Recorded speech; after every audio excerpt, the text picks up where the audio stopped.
title, Jeonghan and the Wandong Gate. Jeonghan was 53 years old. He lived in a small, old hanok at the edge of Jeonju Hanok village. In his younger days, he wandered from Seoul to Busan, chasing jobs and vague dreams. But in the end, he came back to his hometown, Jeonju. His parents had passed away. His family home was sold, and all he had left were a worn pair of sneakers and a few old books. Every day, he walked past a small sign that read, Site of Wandongmun. To others, it was just a stone plaque on a concrete sidewalk. But to Jeonghan, it was sacred ground. He still remembered holding his father's hand as a boy, hearing him say, "This was where Wandong Gate once stood." One day, his father said, "This gate will rise again." At the time, he didn't think much of it. But now, with gray in his hair and creases on his hands, those words felt heavier. Around that time, Jeonju City began discussing restoring the ancient fortress gates. Of the four main gates of Jeonju Fortress, only Pungnamun stood.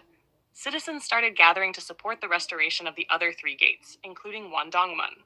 Jeonghan quietly joined the group. He didn't have skills, money, or connections, but he showed up every week, helping clean the area, picking up trash thrown into alleyways, brushing dirt off the old stones.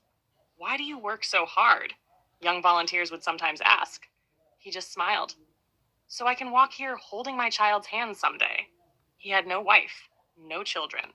He had never even dated. But those words weren't a lie.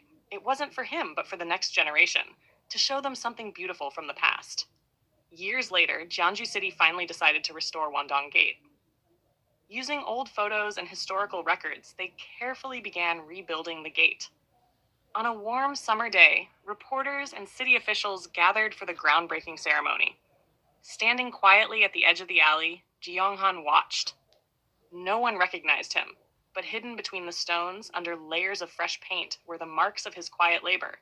Trash he had picked up, walls he had wiped clean, weeds he had pulled. That evening, a city official passing by asked, "Excuse me, what's your name?" "Me? I'm Jeonghan." His name echoed softly in the dusk of downtown Jeonju. No fame, no spotlight, but for Jeonghan, that day, with Wandong Gate rising again, his Jeonju fortress was finally complete.